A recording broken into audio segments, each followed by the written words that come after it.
What's up, everybody? Andre here, and this is like the week where the rain won't end. Well, I got some time I'm killing before the night. Really excited tonight. Another new episode of Rick and Morty's coming out. I'm a huge Rick and Morty fan. Like, Morty, we gotta be there in time for the premiere. Morty. All right. And I was just thinking about telling you guys a little bit about what I paid for my Hellcat. Now, the thing is that I bought mine used, and I buy a lot of my stuff used, actually. My Harley was gently used. It was a year old with 900 miles. My Scat Pack before the Hellcat was used. It was, again, a year old. It was 2015, and it had 15,000 miles. Typically, the only thing that I buy brand new are sport bikes, and that's kind of just because people buy those and really beat on them and normally treat them like toys.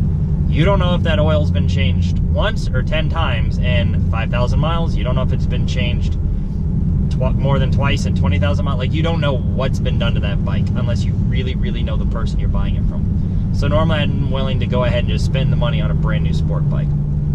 For everything else, though, I'm willing to let someone else take the depreciation. You know, Harleys are not cheap by any means when it comes to motorcycles, and mine's a CVO Breakout, which was, I think MSRP was like 26-ish, and I paid right about 20 for it. So going back to the Hellcat, and this is the main reason I bought it. It's 2016. It had 13 miles on it. Somebody bought it, put it on a flatbed, took it to the shop that they owned, put it in a showroom, and left it for a year. Drove it one time, brought it back. The floor mats were still sealed in the bag in the trunk. All the plastics were still in place around the steering wheel. The rims still had like the factory stickers on them. This was literally like just a brand new car. The guy drove it one time around the block and brought it back. Traded it for a Viper from my understanding.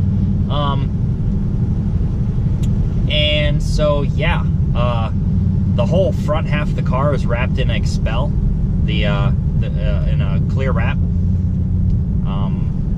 MSRP originally would have been about 72 plus the cost of the Expel, and I paid 55 and change, like done out the door. And then I got a decent amount for my trade-in, so that was really nice too. Yeah, I know that, when you trade in a car, it's kind of, the house always wins, but I really couldn't complain. I saw the deal in front of me, and I wasn't going to sit there and try to sell my car and come back and pick up this car for that price.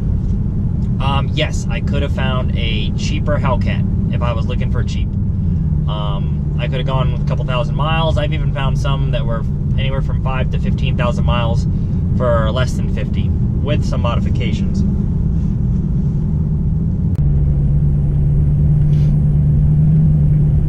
So yeah, I could have found a cheaper one. I could have found one with more miles. I could have found one with maybe some modifications. I could have found a lot of different things. At the end of the day, I was happy with the price. Like I said, I had almost 55.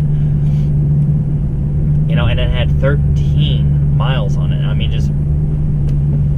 I couldn't say no.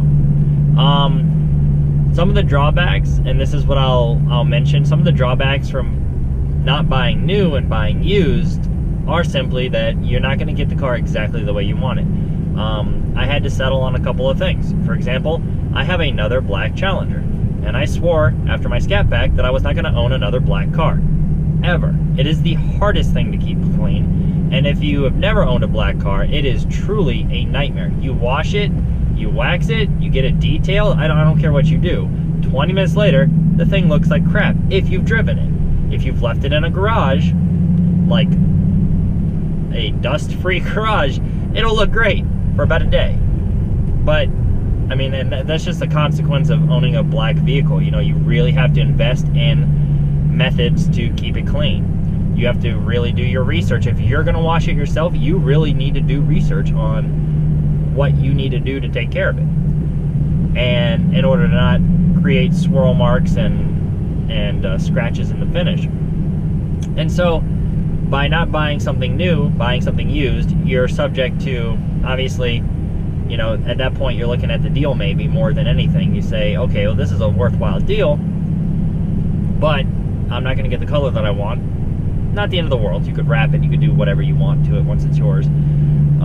It's just the only thing that's I'm gonna say is the cost after you do what you want to do to the car to make it the way you want it. If it's the same price or more than the new car, you might be better off just buying the new car. In my case, I'm leaving it black. I'm okay with it. I just am going to commit myself to cleaning it more often. Also, as I mentioned before, I got the automatic. I really have never owned an automatic sports car. So far, this has been fun. It's really surprised me. But this was a concession that I made when I found this car, and I said, okay, well, I'm just gonna run with it. Give it a shot. So outside of that, I mean, if that's something that you can't live with, then you need to go ahead and either buy new, or you need to just keep shopping for maybe another used one. In my case, I was happy with what I found, and I could live with it.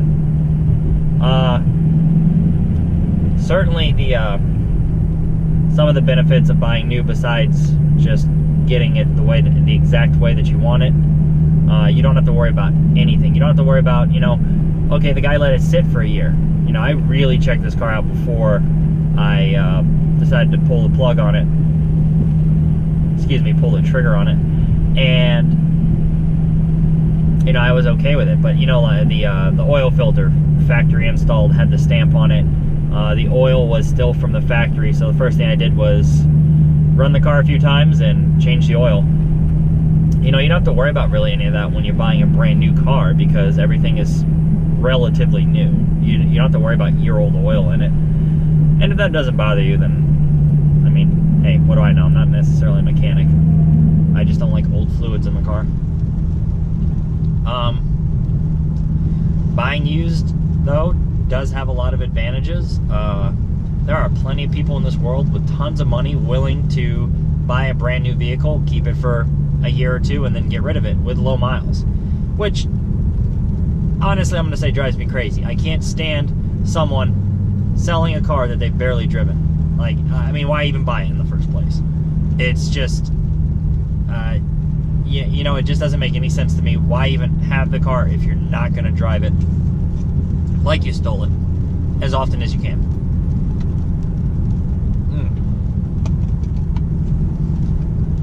But it works out for people like me, where I get to buy it in the bottom of its depreciation, more or less.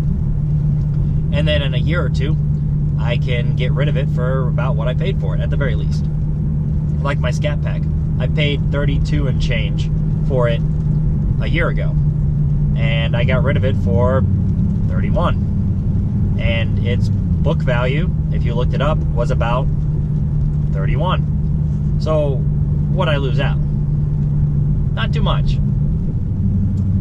But, at any rate, so, to sum it up, the Challenger that I got was namely the deal that I found. I was happy with, you know, the options that it came with. I was happy with, even though it's black, I'm still happy with it. I can't complain.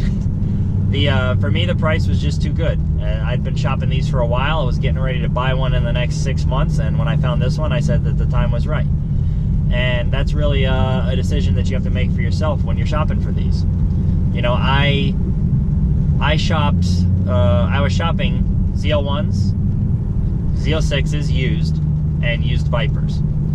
Because used Z06 and used Viper was about the price of a new Hellcat, and the ZL1 is also right in that range.